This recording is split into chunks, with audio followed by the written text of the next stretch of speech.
네, 여러분, 안녕히 주무셨습니까? 제 목소리가 잘 들리시나요? 네, 잘 들립니다. 네, 오늘 학장님이 이제 인터넷 상황이 여의치 않아서, 혹시 잡음이 들어오면 우리 미디어 부장님이 뮤트를 잘 컨트롤 해 주시기를 바랍니다. 자, 오늘은 드디어 요한계시록 10장으로 넘어왔습니다. 10장은 삽입장이죠. 네. 그래서 우리가 어, 이 요한계시록 개요를 이렇게 공부할 때 이렇게 보여드렸죠.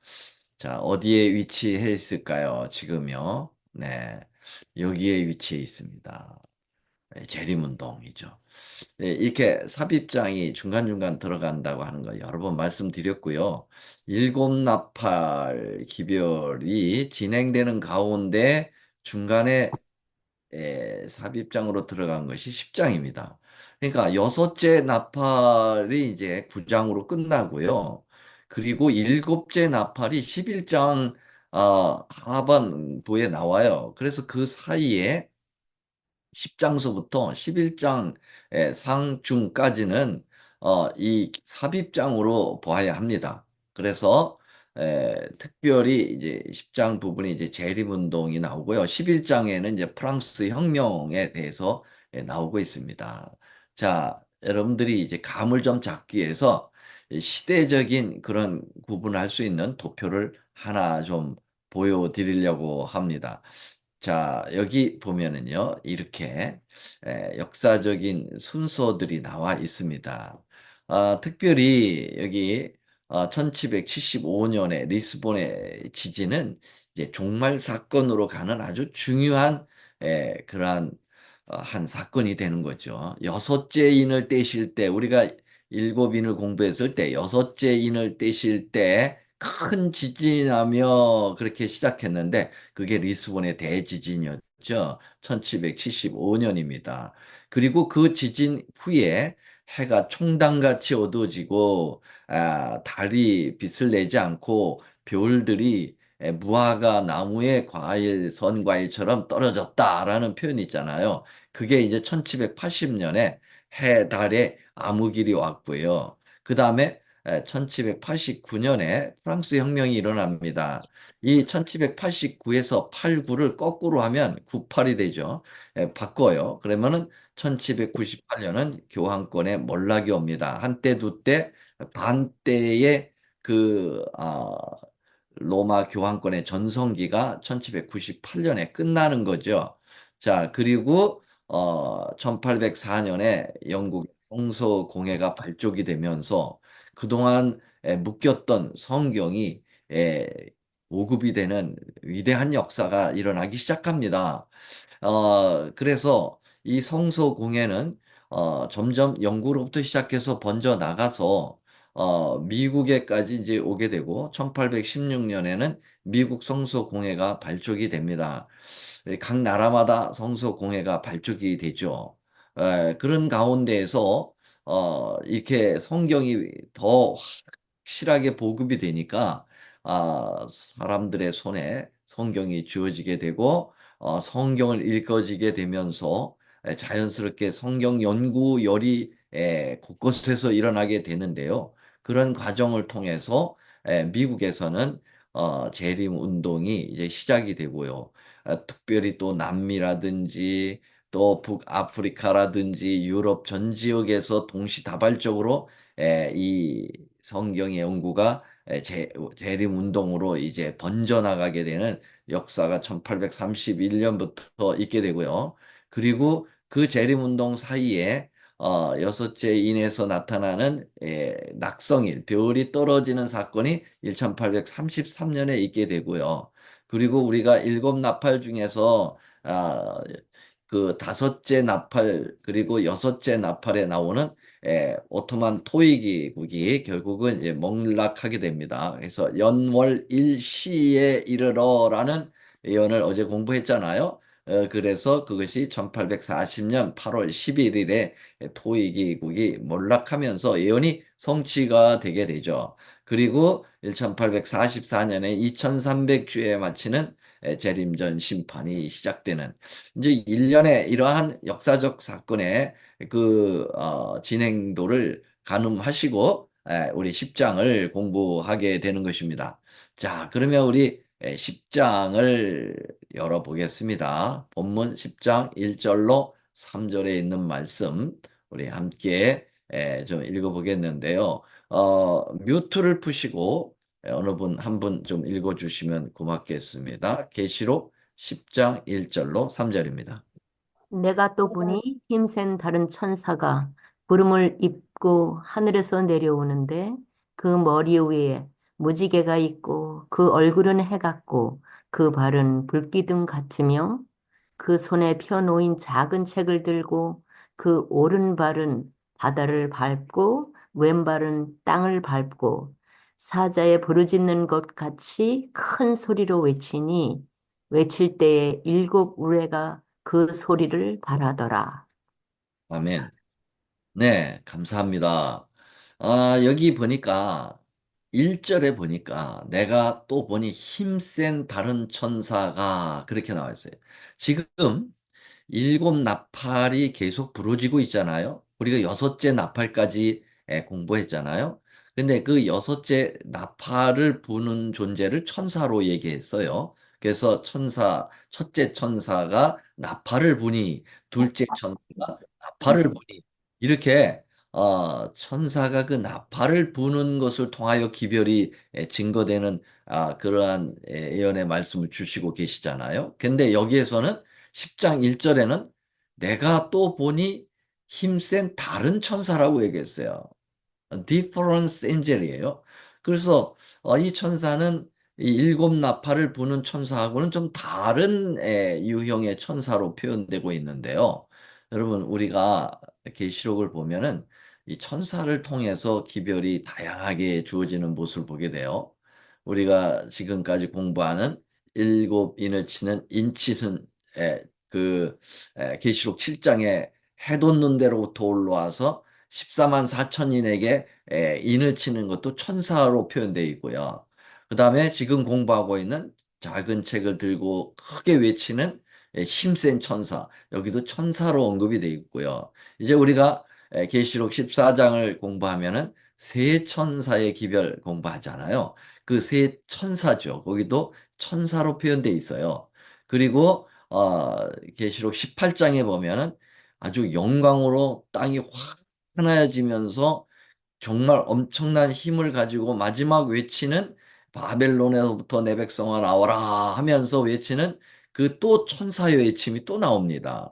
그래서 뭐 이 계시록 18장에 외치는 천사를 넷째 천사의 기별이다 이렇게 이야기도 하죠. 자, 이런 것들은 다 성령으로 이루어지는 하나님의 복음 운동, 이 마치는 이 하나님의 거룩한 진리를 온 세상에 증거하는 하나의 그러한 메시지 운동이다. 이렇게 보시면 되겠습니다. 자, 그러면 이 힘센 천사의 모습을 우리는 지금 공부하고 있는데요. 그 천사의 모습을 다시 한번 이렇게 정리해 보면요. 구름을 입었다고 그랬고요. 그 머리에는 무지개가 있었다고 그렇게 지금 말씀을 읽었죠. 그리고 그 얼굴은 해 같다고 그랬고요. 그 발은 불기둥 같았다고 그랬고요. 손에 작은 책을 들고 바다와 땅을 밟았다. 이렇게 표현하고 있습니다. 자, 그러면 이 존재는 천사일까요? 정말 일곱 나팔에서 부러지는 그 천사, 일곱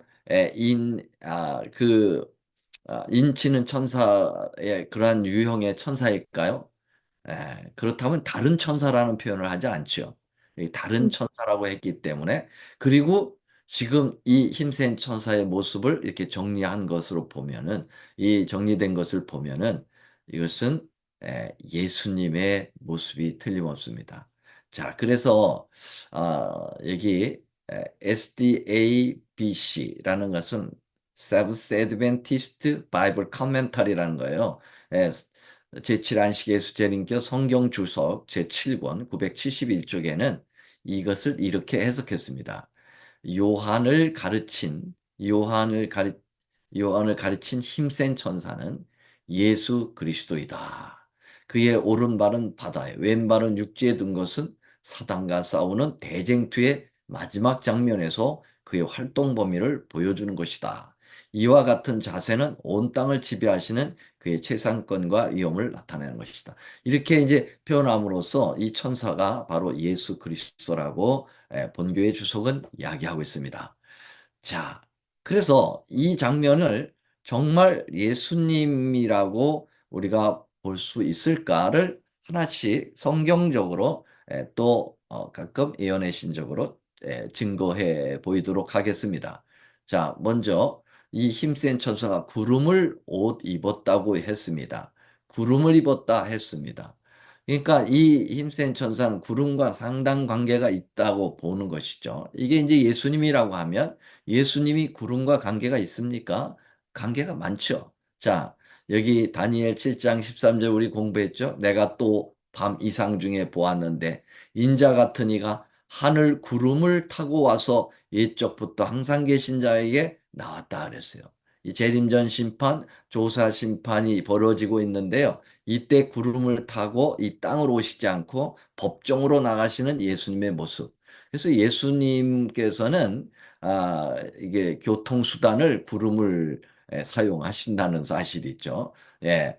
자, 그 다음에, 우리가 계시록 1장 7절에 보면은, 볼지어다 구름을 타고 오시리라. 이건 재림을 두고 하는 얘기겠죠. 그래서 역시 예수님이 구름을 타고 이 땅에 오시는 장면들을 보게 되죠. 그래서 구름을 입었다라는 것은 바로 예수님이 이 구름과의 연관 관계성을 분명히 이야기하고 있는 것이고요. 그 다음에 두 번째, 그 머리 위에 무지개가 있다. 그렇게 표현되어 있습니다. 여러분, 이 그림에서도 무지개가 있어요. 머리 위에. 자, 무지개는 무엇을 상징합니까? 네, 성경에 무지개가 처음 나타난 것은 창세기 9장에 나타납니다.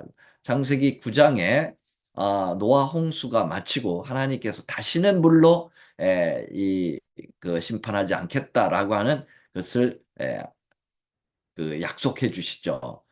언약해 주시죠. 그래서 그 언약을 무지개를 띄우면서 무지개가 그 언약의 증표다. 그렇게 얘기했어요. 그래서 내가 내 무지개를 구름 속에 두었나니 이것이 나의 세상과의 언약의 증거다.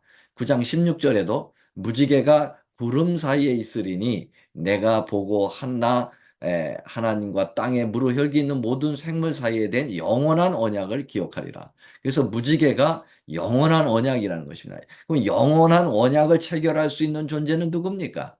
그것은 하나님이에요. 하나님 중에서 예수님을 함께 표현할 수가 있는 거죠. 예, 그래서 인간이 영원한 언약을 체결할 당사자는 못 되죠. 예, 그 언약을 체결할 수 있는 이니셔티브를 잡으신 분은 우리 하나님이시니까 이것은 이 다른 천사에 나타나는 이 무지개가 그 머리 위에 있다라는 것은 신적인 어떤 존재성을 나타내고 있다. 이렇게 보시면 되겠습니다. 자, 그 다음에 계시록 4장 3절에도 우리가 이미 공부한 대로 하나님의 보좌를 봤잖아요. 그런데 그 보좌에 뭐가 둘려져 있었어요? 앉으신 이의 모양과 벽옥과 홍목석 같고 또 무지개가 있어 보좌에 둘렸다 그랬습니다. 그 보좌에 어린 양이 있었지 않습니까? 그렇기 때문에 이것을 예수님으로 보는 것이 타당하다라고 볼 수가 있겠습니다. 자, 다음.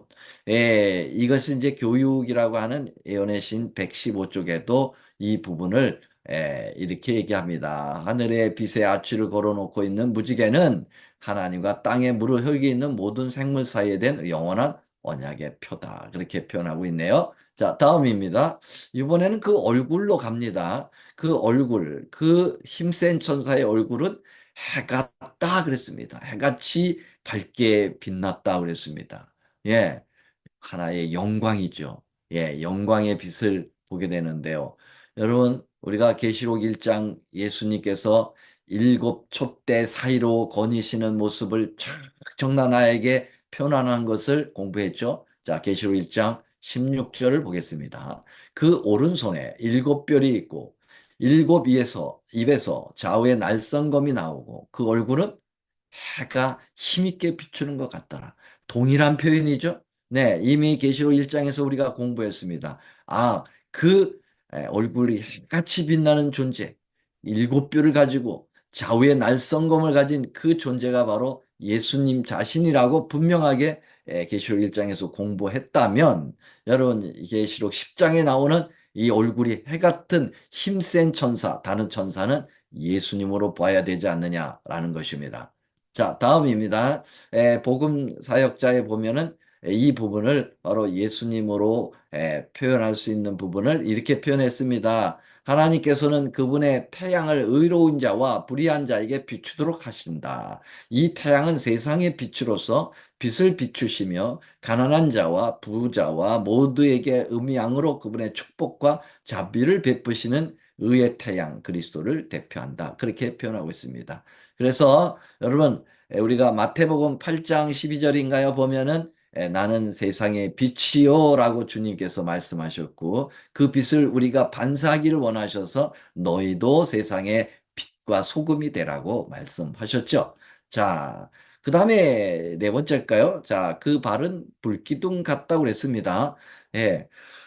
그 발이 불이 붙었다는 거죠. 굉장히 기둥과 같은 그러한 발의 그 엄청난 모습을 보여주고 있는데요. 이것도 예수님의 모습에서 우리는 이미 보았습니다. 계시록 1장 15절에 보니까 그의 발은 풀무에 단련한 빛난 주석 같다. 그래서 이 풀무불이 완전히 비춰지는 그런 모습으로 표현되어 있잖아요. 계시록 2장 18절에 보면 일곱 교회 중에서 두아디라 교회에게 보내시는 발신자의 예수님의 모습이죠. 일곱 교회의 각 교회마다 각 시대마다 발신자의 모습이 다양하게 나타났다는 거 공부한 거 아시겠습니까? 네, 두아디라 교회에는 예수님이 자신의 모습을 뭘로 표현했습니까? 눈이 불꽃 같고 그 발이 빛난 주석 같다. 그 말은 뭘 의미하냐면은 이 심판을 의미합니다. 이 불발로 그냥 밟는 거잖아요. 그러니까 심판하는 겁니다. 두아디라 교회는 어떤 시대였습니까? AD 몇 년서부터요? 네. 538년서부터 1517년까지 종교 그 두아디라가 이제 종교 암흑 시대죠. 이 종교 암흑 시대에 이 진리를 완전히 땅바닥에 내덩가리 치고 온 세계를 완전히 이설로 타락한 그러한 교회의 모습이었으니까 심판받아 마땅하잖아요. 그런 모습으로 표현되어 있다. 이렇게 보시면 되겠습니다. 그리고 교회 증언 3권에 보면 낮에 구름 기둥, 밤에 불기둥은 하나님의 임재를 상징했다. 그래서 그 힘센 천사의 발이 불이 붙어서 기둥의 모양을 표현한 것을 이렇게 보시면 되겠습니다. 자, 그 다음에 10장 2절로 넘어갈까요? 그 손에 펴 놓인 작은 책을 들고 그 오른발은 바다를 밟고 왼발은 땅을 밟았다. 그렇게 표현하고 있습니다. 여러분, 바다와 땅에 이렇게 발을 디뎠다는 것은 뭘 의미할까요? 여러분도 감을 잡을 거예요. 온 대륙, 온 6대주 5대양인가요? 6대주 5대양을 다시 말하면 all over the world, 전 세계를 커버하는 그러한 모습이죠. 그러니까 이 천사가 가진 기별은 어떤 국부적으로 일어나는 뭐 4분의 1, 3분의 1이 아니라 이것은 어디예요? 온 세계를 향하여 증거되는 기별이다라고 보시면 되겠습니다. 자, 그래서 이 천사가 가지고 있는 작은 책이 오른손에 들렸는데요. 그 책은 무엇인가요? 한 발은 바다를, 다른 한 발은 땅을 밟고 있는 그 의미, 온 세계에 전거돼야 되는 그 전체적인 기별을 담고 있는 이 책. 시대적으로 볼 때는 여섯째 나팔과 일곱째 나팔을 지금 우리 공부하고 있잖아요. 그 중간에 삽입으로 들어가니까. 그래서 이 여섯째 나팔과 일곱째 나팔의 그 시기에 세상에 전파되는 기별을 가진 책. 그 책이 어느 책일까요? 네, 그 책은 다니엘서라고 보는 거예요. 그냥 그 책이 다니엘서야라고 이야기하는 것이 그냥 갖다가 무조건 갖다 붙인 게 아니라 이런 시대적인 그러한 분명히 순서에 의해서 그 예언에 주어진 그 순서에 의해서 그것을 다니엘서라고 적용하는 거지 그냥 막무가내 다니엘서라고 얘기하는 게 아닙니다. 그래서 이 다니엘서의 내용 중에 특별히 다니엘 8장에 나오는 2300주에 대한 예언, 이것이 마지막 때까지 봉함되어졌던 그러한 내용의 글이기 때문에 이 책은 뭐라고 볼 수 있어요? 다니엘서로 볼 수 있는데요. 자, 그 부분을 이제 다시 또 증명해 드리려고 합니다. 이미 다니엘서를 공부하신 여러분들, 다니엘 12장에 보면은 뭐라고 얘기했습니까? 9절에 볼까요? 그가 가로되 다니엘아 갈지어다. 대저 이 말은 마지막 때까지 간수하고 봉함할 것이라. 그렇게 얘기했는데요. 여러분, 이 다니엘서가 마지막 때까지 간수하고 봉함된다. 그러면은, 예, 그러면 마지막 때까지 봉함된다면 이 책은 읽혀지거나 해석돼서는 안 되잖아요. 아니죠. 우리가 공부한 것처럼 이 마지막 때가 두 가지 마지막 때가 있어요. 다시 한번 복습을 해야 되겠습니다. 자, 이 도표 제가 그리느냐고 많이 힘들었는데요. 잘 보시죠. 아주 귀한 도표입니다. 1798년 한때 두때 반때가 1798년에 끝나죠. 예, 피우스 6세라고 하는 교황이 나폴레옹 휘하에 있었던 버르티어 장군에 의해서 체포되어 감옥에 갇히고 그리고 그 이듬해 옥사하는 가톨릭에 굉장히 큰 충격이 있었던 큰 상처를 입히는 역사가 있었다는 거죠. 그게 이제 마지막에 시작점이에요. 종말은 이 마지막 때라는 거는 점이 아니고 선입니다. 언제서부터 언제까지가 종말 시대예요. 그러면 종말 시대의 시작점이 1798년이라는 거예요. 그걸 다니엘 12장 4절에 보면 마지막 때까지 한때, 두때, 반때 이런 표현들을 하고 있는데요. 그것이 마태복음 24장 3절에 예수님께 제자들이 와서 종용이 이러 가로되 뭐라고 그랬습니까? 주의 임하심과 세상 끝에는 무슨 징조가 있사오리까? 다시 말하면 언제부터 요 마지막 때부터 징조가 시작된다는 거죠. 그러면은요, 요게 바로 헬라어로 순텔리아라는 말입니다. 1798년서부터 시작되는 끝, 종말의 시작점이에요. 종말의 그것도 끝이라고 우리나라 번역에는 그렇게 돼 있고요. 헬라어에는 순텔리아라고 돼 있어요. 근데 정말 끝은 언제일까? 여기 재림이 끝의 끝이죠. 세상 끝에는 뭐가 일어납니까? 모든 복음이 온 세상에 증거되지니 그제야 끝이 오리라. 마태복음 24장 14절에 있는 그 끝은 끝의 끝입니다. 그래서 똑같이 우리 한글로는 끝으로 표현되어 있지만은 원어로는 완전히 차이가 납니다. 텔로스라고 하는 말이죠. 이 텔로스. 이 텔로스가 끝의 끝이거든요. 그래서 자, 여섯째 나팔하고 일곱째 나팔 사이에 그 다니엘서의 봉함이 풀리게 되는 거는데요. 정확하게 여섯째 나팔은 1449년에 불기 되었고요. 그 다음에 일곱째 나팔은 예수님의 재림으로 일곱째 나팔이 끝나는 거거든요. 그때 부는 거거든요. 그 사이에 다니엘서가 그 봉함이 풀리는 것입니다. 그러면 언제 풀렸느냐? 1831년에 윌리엄 밀러가 다니엘서 8장 14절을 연구해서 2300주야를 해석하면서 그 봉함했던 것이 풀리게 되는 거죠. 마지막 때까지 다니엘아 이 말을 봉함하라는 것은 재림 때까지가 아니라 1831년 다시 말하면 한때 두때 반때 이후에 풀린다는 얘기예요. 근데 정확하게 그 다니엘서가 그 이후에 풀렸다는 거죠. 놀라운 일입니다. 자, 그래서 이제 우리는 이 오른손에 든 그 힘센 천사가 가지고 있는 작은 책은 다니엘서다라는 사실을 증명해 드렸습니다. 아까 읽었던 거죠. 그의 오른발 또 왼발 이것이 세계적인 범위고 이것을 전 세계로 증거하는 그러한 기별은 다니엘서여야 된다고 하는 사실입니다. 그 다음에 뭐라고 얘기했습니까? 3절 보겠습니다. 사자의 부르짖는 것 같이 큰 소리로 외치니 외칠 때 일곱 우레가 그 소리를 바라더라.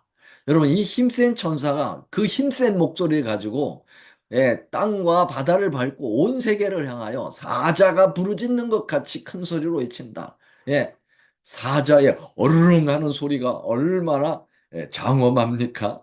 그런 소리로 또 일곱 우레가 소리를 바라는 것처럼 여러분 하늘에서 천둥 소리 들으면 겁나죠. 이렇게 초목을 뒤흔들 정도의 그런 엄청난 그 목소리의 기별이 이 천사에 의해서 예수님에 의해서 예수님께서 그 주시는 그 기별에 의해서 증거된다라는 것인데요. 정말 그랬습니까? 역사에 그게 성취되었나요? 한번 성취되었어요.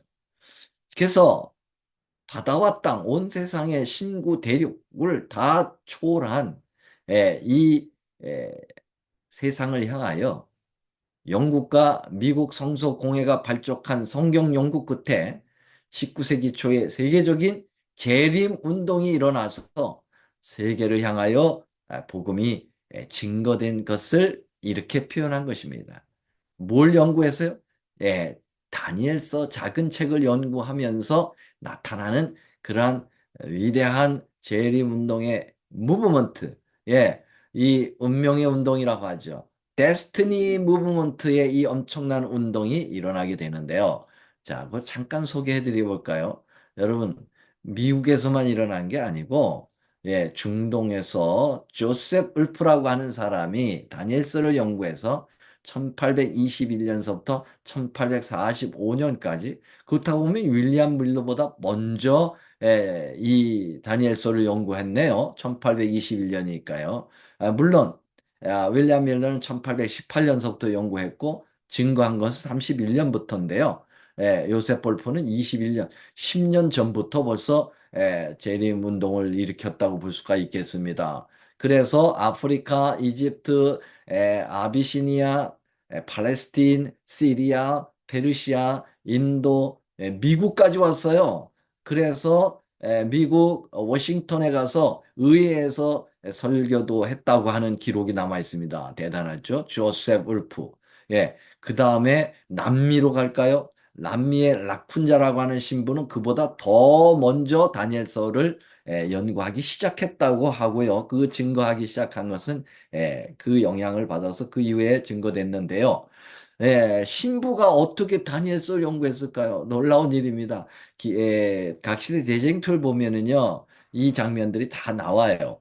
자세히 설명되어 있습니다. 혹시 여러분들 좀 더 이 재림운동에 대해서 알고 싶으시면 각시대 대쟁투라는 책을 참고해 보세요.